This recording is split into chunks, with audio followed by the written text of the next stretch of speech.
House Majority Whip. Congressman Clyburn, thank you, sir. Charles Rangel, we all like him. Everybody's ever worked near the House likes this gentleman. They respect his war record. But here's the fact. Nancy Pelosi reading the charges against him tonight from the Speaker's chair. Let's listen to the charges. You tell me what you think of them. Let's listen. By its adoption of House Resolution 1737, the House has resolved that Representative Charles Rangel of New York be censured. That Representative Charles B. Rangel forthwith present himself in the well of the House for the pronouncement of censure. That Representative Charles B. Rangel be censured with the public reading of this resolution by the Speaker. And that Representative Rangel pay restitution to the appropriate taxing authorities of the U.S. Treasury for any unpaid estimated taxes outlined in Exhibit 066 on income received from his property in Dominican Republic and provide proof of payment to the committee. Mr. Clyburn, are the charges against him, which the vote got 333 votes saying that they were justified, are they justified in your mind? Or is there some other factor that you were considering in voting against the censure resolution? The charges were, in fact, justified. Charles Rangel, in fact, admitted to all of those charges. Having said that, what the question was, what would be the appropriate punishment? I voted against censure, though I voted for the amendment that asked for a reprimand. That is because reprimand was in keeping with precedent. The committee admitted that under precedent, reprimand would have been the thing. But because they are not bound by precedents, they went to the censure. And that's why I voted against the censure, because even the prosecutor said that there was somewhere between reprimand and censure. Now, I'm not a lawyer, but I've always heard that the benefit of any doubt goes to the accused. So yes, if you're somewhere between censure and reprimand, then give the accused the benefit of the doubt and do the reprimand. And that's why I voted for the reprimand, but against censure. If you give him the benefit of the doubt, how do you account for the fact that he really didn't, well, he sort of circuited this whole process by not participating in the trial? They were going to bring in CEOs of big corporations who said that he put the strong arm on them for contributions to his institute up in Harlem. Isn't that where he could have erased a lot of the doubts if he had asked for a hearing, a public hearing, and he didn't really seem to want one?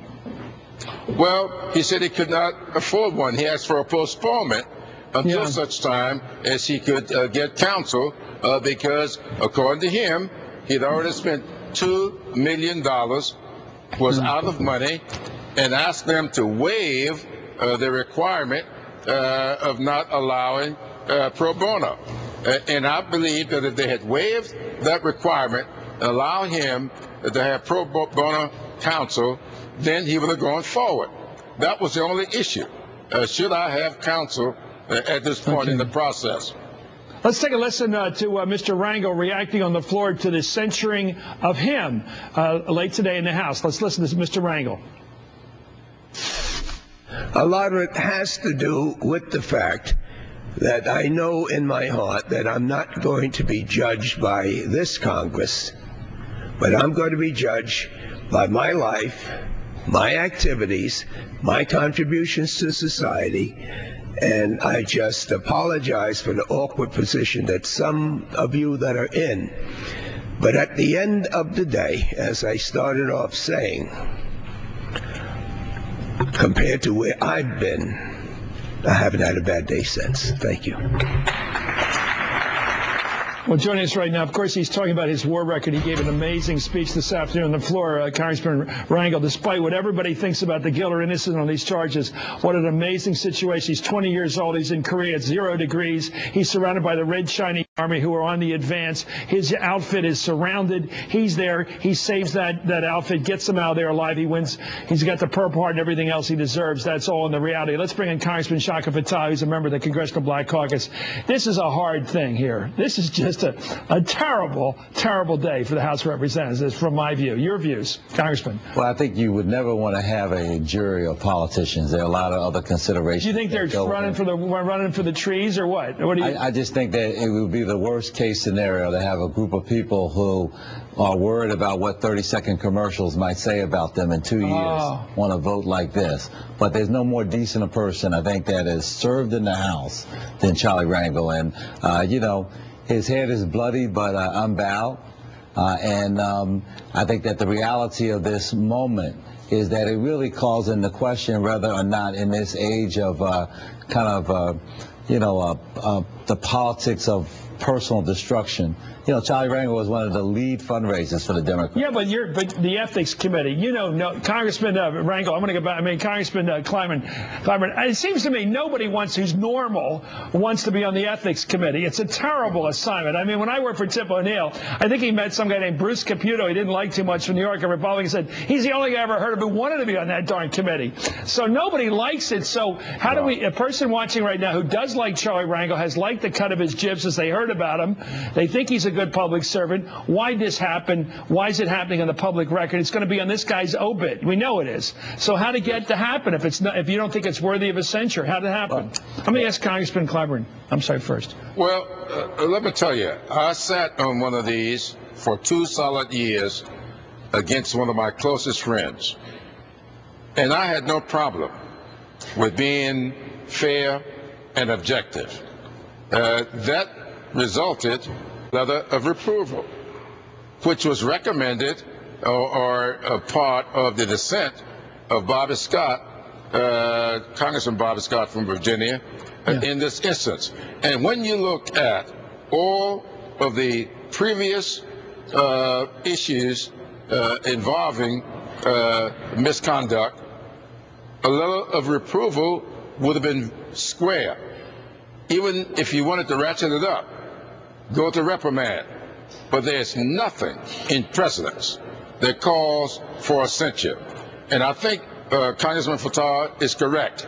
They were responding to the political whims that we find ourselves in, and rather than looking at the facts of this case and square it with precedents. That is the problem I had. That's why I voted no on censure and yes on reprimand. Let's take a look at one more comment by Congressman Rangel in his defense tonight. Then I want to hear Congressman Fattah respond to that after you've watched this. Let's listen to Mr. Rangel right now at his press conference. For them to work for 2 years to come up for that, what I would have accepted in 2 days, I guess somehow I have to be thankful for. But I am at rest with myself, and I am convinced that when history of this has been written, that people would recognize that the vote for censure was a very, very, very political vote. Congressman Fattah, you know this fellow, you love him probably. He's an admired guy. And there he is. This is going to be on his permanent record. Well, you know, the reality of the moment is that, as a great poem says, you know, he has not winced nor cried aloud. I mean, Charlie took this on. He is the only member of the House ever to ask the Ethics Committee to investigate him. He hired a forensic accountant to look through all of his personal finances for 20 years. This is not material that the Ethics Committee could have ever had an opportunity to see, because he wanted to prove that he wasn't corrupt. And when the prosecuting attorney says that after 2 years of investigation, thousands of documents, all the bank records, there's no evidence of corruption, no evidence of self-enrichment or personal gain, I think that Charlie Rangel was satisfied with the result. Well, I think everybody likes Charlie should call him up tonight and say so. Anyway, thank you, Congressman Clyburn. Sir, thank you for joining us as always, and thank you, Congressman Chakah Fattah, my fellow Philly guy. When we come back, House Democrats passed a bill today to extend tax cuts for the middle class.